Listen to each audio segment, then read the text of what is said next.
The world had crumbled into chaos, its once vibrant cities now reduced to crumbling relics of a bygone era.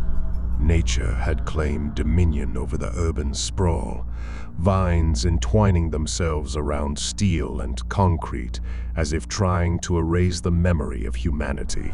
Survivors moved like ghosts among the ruins, their faces etched with despair, eyes haunted by the unexplained nightmare that had befallen them.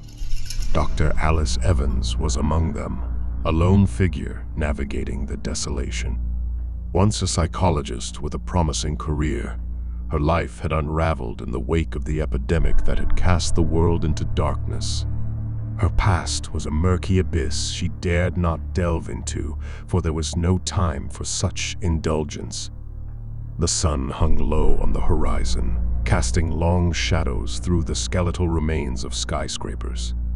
Alice scavenged for supplies, her footsteps echoing in the empty streets.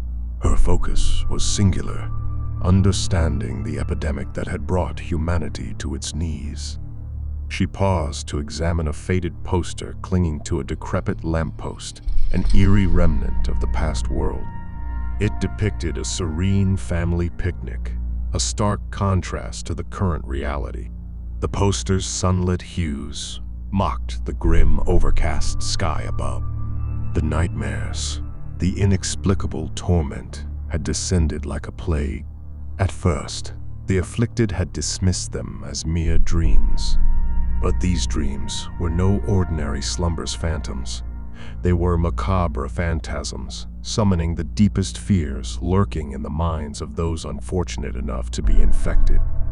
Alice had witnessed their anguish firsthand, the trembling, sweat-soaked victims, their voices choked with terror, reliving horrors that seemed as real as the crumbling world around them. Some couldn't endure the torment and met gruesome fates, their own fears manifesting to claim them. She reached a makeshift camp where survivors huddled around feeble fires, their eyes reflecting the torment of their nightmares. A mother held her child close, whispering words of comfort, though her own eyes betrayed her terror. An elderly man sat in silence, haunted by visions only he could see. The epidemic was spreading like wildfire, its origins shrouded in mystery, and yet Alice couldn't afford to be a passive observer. She had to find answers, even if it meant wading through the depths of horror. That night, as the moon cast an eerie glow upon the broken city, Alice sat amidst her scattered notes and sketches. She cataloged the nightmares she had witnessed, searching for patterns, for clues. Her trembling hand scratched away in the dim light of a flickering candle, her resolve unshaken. For in this nightmarish world, there was no room for fear or hesitation. The nightmare had begun, and it was a riddle she was determined to solve, even if it meant confronting her own deepest fears in the process. The survivors needed answers, and Alice would risk everything to find them. Dr. Alice Evans couldn't escape the wails of torment that echoed through the makeshift shelter.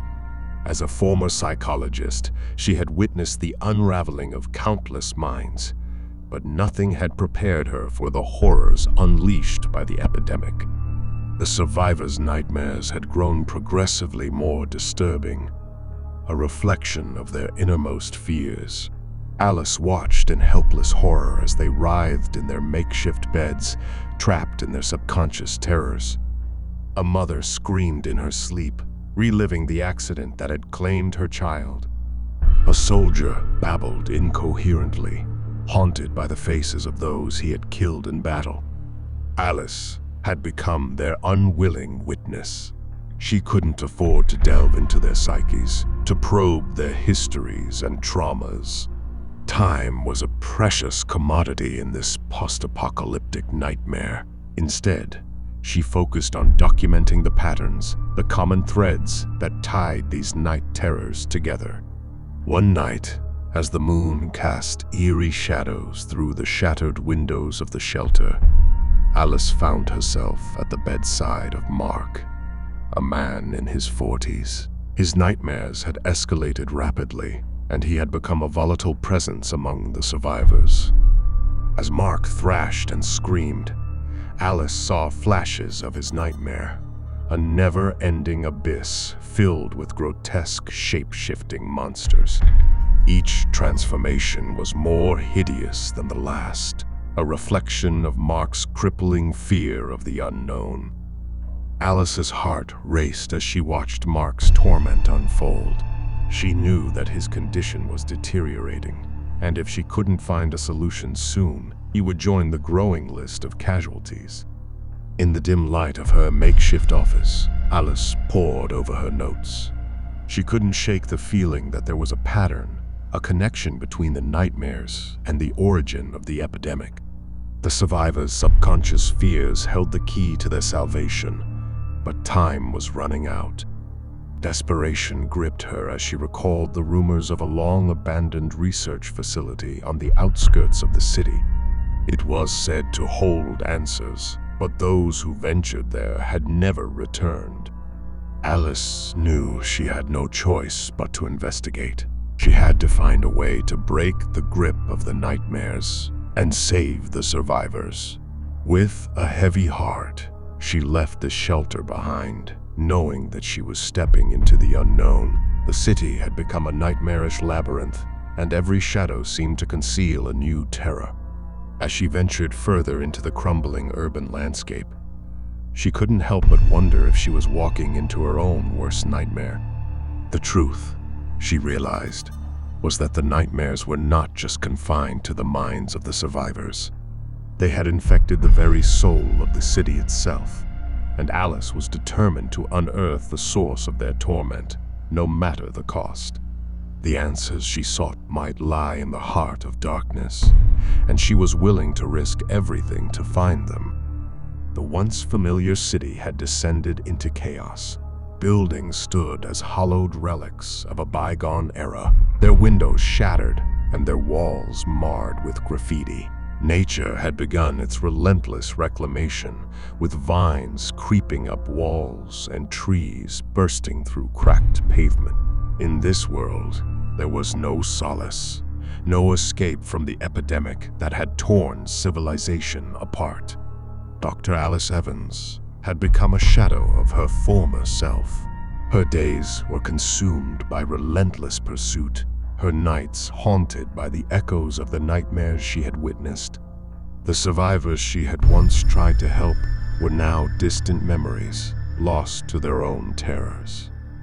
Alice had uncovered fragments of the truth within the abandoned research facility, cryptic notes and records detailing an experiment aimed at manipulating the human mind. The epidemic was born from the very experiments designed to unlock the deepest corners of human fear.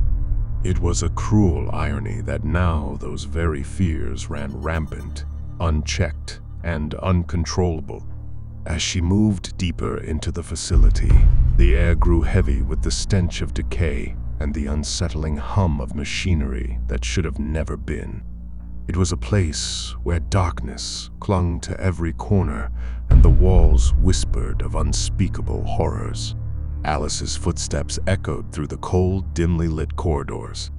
Her flashlight's feeble beam revealed row upon row of rusted, abandoned equipment.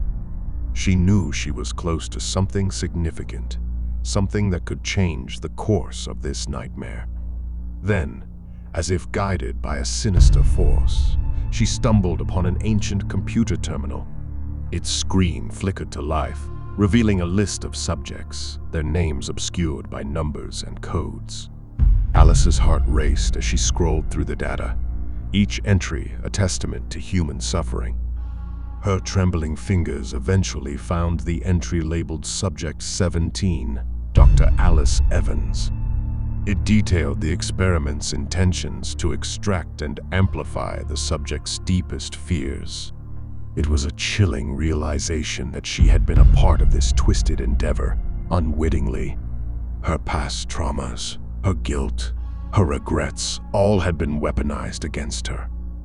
With a sense of dread, Alice realized that her own mind held the key to understanding and potentially halting the epidemic. She needed to confront her worst nightmare, to dive into the depths of her psyche and face the demons that had haunted her for so long. There was no other way. She took a deep breath, the weight of the revelation pressing upon her. The terminal displayed a button labeled Initiate Procedure. The decision weighed heavy, but there was no turning back. With a trembling hand, she pressed it, and the world around her blurred into a surreal maelstrom of terror and despair.